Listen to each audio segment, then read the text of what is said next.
உழைப்பால் உயர்ந்தவன். தமிழகத்தின் ஓர் அழகிய கிராமத்தில் கோபி என்ற சிறுவன் வசித்தான். அவனது குடும்பம் மிகவும் ஏழ்மையானது. அவனது தந்தை ஒரு விவசாயி. காலநிலை கொஞ்சம் மாற்றம் அடைந்தாலே குடும்பத்தின் வாழ்வாதாரம் குலைந்துவிடும். அவனது அம்மா வீடுகளுக்குச் சென்று வேலை செய்து வருமானம் ஈட்டினாலும் உணவு கூட போதுமான அளவில் கிடைக்காது. கோபிக்கு கல்வி மீது மிகுந்த ஆர்வம் இருந்தது. ஆனால் குடும்பத்தின் நிலை காரணமாக பள்ளிக்கு செல்ல முடியவில்லை. ஆனால் அவன் அதனால் தன் கனவுகளை விட்டுவிடவில்லை.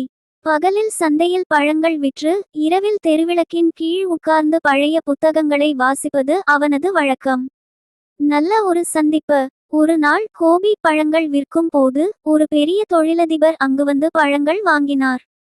கோபியின் நேர்மையான பேச்சும் ஒரே நாளில் அதிக விற்பனை செய்ய வேண்டும் என்ற முயற்சியும் அந்த தொழிலதிபரின் கவனத்தை ஈர்த்தது. அவர் கோபியிடம், நீ இவ்வளவு நேர்மையாகவும் கடினமாகவும் உழைக்கிறாய். ஆனால் உன் வாழ்க்கையை இன்னும் சிறப்பாக மாற்ற முடியுமல்லவா என்றார். கோபி மௌனமாக அவனை பார்த்து கொண்டிருந்தான். தொழிலதிபர் தொடர்ந்து, உழைப்போடு அறிவும் சேரும்போது தான் உண்மையான வெற்றி கிடைக்கும் குழந்தை என்று கூறிவிட்டு செல்ல தொடங்கினார். அந்த வார்த்தைகள் கோபியின் மனதை ஆழமாக பாதித்தன. அவன் அதிலிருந்து ஒரு முடிவுக்கு வந்தான். நான் உழைக்க வேண்டும், ஆனால் அறிவையும் வளர்த்து கொள்ள வேண்டும். அந்த நாள் முதல் கோபி சந்தையில் பழங்களை விற்பதை ஒரு வியாபாரமாக மாற்றினான்.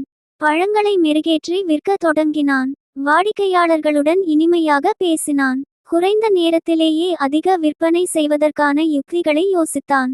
அதோடு அவன் அதிக நேரம் புத்தகங்களை வாசிக்கவும் தொடங்கினான். அவனது அறிவு வளர்ந்து கொண்டே போனது. ஒரு சில ஆண்டுகளுக்கு பிறகு அவன் ஒரு சிறிய கடையை திறந்தான். அந்த கடை வளர வளர அவன் பெரிய ஒரு மார்க்கெட்டை தொடங்க முடிவு செய்தான். அவன் கடின உழைப்பால் பல தொழிலாளர்களுக்கு வேலைவாய்ப்பு வழங்கினான். மீண்டும் ஒரு சந்திப்பு. ஒரு நாள் கோபியின் மார்க்கெட்டில் அதே தொழிலதிபர் வந்தார். கோபியை பார்த்ததும் அவருக்கு ஆச்சரியமாக இருந்தது. இந்த மாற்றம் எப்படி ஏற்பட்டது என்று தொழிலதிபர் கேட்டார். கோபி சிரித்துவிட்டு, உங்கள் வார்த்தைகள் தான் என் வாழ்க்கையை மாற்றியது. உழைப்பு மட்டும் போதாது, அறிவும் வேண்டும் என்று நீங்கள் கூறினீர்கள். அதைத்தான் நான் செய்தேன். உங்கள் ஒரு வார்த்தை என் கனவுகளை நிஜமாக்க உதவியது. தொழிலதிபர் அதனை கேட்டதும் மிகவும் மகிழ்ச்சியடைந்தார். நீ உண்மையில் மற்றவர்களுக்கு ஒரு உதாரணம். உன் வாழ்க்கை இன்னும் உயர வேண்டும் என்று வாழ்த்தினார். Moral of the story: 1. உழைப்பு மட்டும் போதாது, அறிவும் வளர்த்து கொள்ள வேண்டும். 2. நம்மை நம்பினால் எதையும் சாதிக்கலாம். 3. சிறிய முயற்சிகளும் பெரிய வெற்றிக்கான அடித்தளமாக இருக்கும். எது நேர்ந்தாலும் வாழ்க்கையில் விடாமுயற்சியுடன் உழைத்தால் உயர்ந்த நிலையில் அடையலாம்.